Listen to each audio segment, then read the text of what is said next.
The next concept we're going to be discussing, and personally one of my favorites, is going to be reasonable man. Essentially what reasonable man is, in the simplest form, is hey, you're a reasonable person, I'm a reasonable person. Let's talk about this as reasonable people, right? Because at the end of the day, really what we're doing on these people's doors is we're giving them free proposals, showing them ways they can save money. Hey, you're paying $300, $400 to PG&E. I mean, why wouldn't you at least, see a free new option, a free new proposal, just showing you how to save money?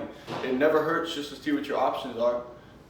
Things like this, when you're talking to the homeowner, you're building up this reasonable case as to why it's like, hey, I mean, what's in it for you? Like, it's not going to hurt you in any way. It's just going to show you a free new option.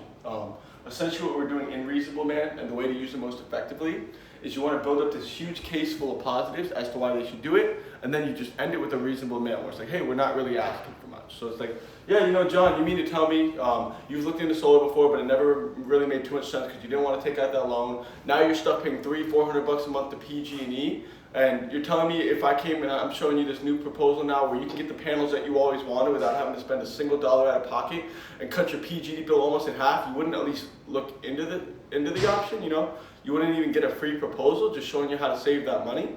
And then what you're doing right there, you're building up all these positives so that when you hit him with that reasonable man, it's like, John, if you say no right now, you're pretty stupid. You're not a reasonable person. Because what you're doing is like, hey, this makes so much sense.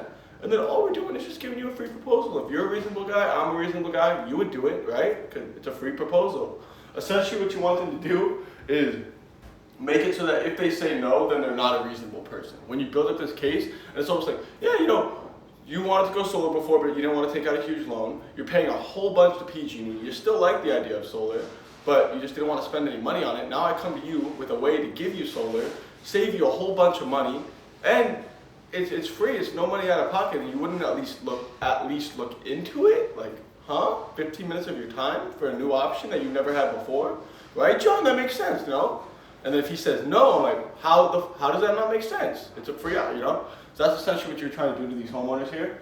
And it's mostly used in the pullback when you're asking for something. So anytime you're asking a homeowner for something or anybody in general, if instead of me versus you want to bring it down to a reasonable plane where we're both you're a reasonable person, I'm a reasonable person, let's talk about this as reasonable people. I have an option for you that's just going to show you a way to get free panels and save a whole bunch of money for no money out of pocket, and you're telling me you wouldn't at least look into it, right? Using words like this, especially these homeowners, are going to get them into if you can get them down to that reasonable plane to where you guys are both reasonable, there's no reason why anybody should say no about this. There isn't. It's a free no option.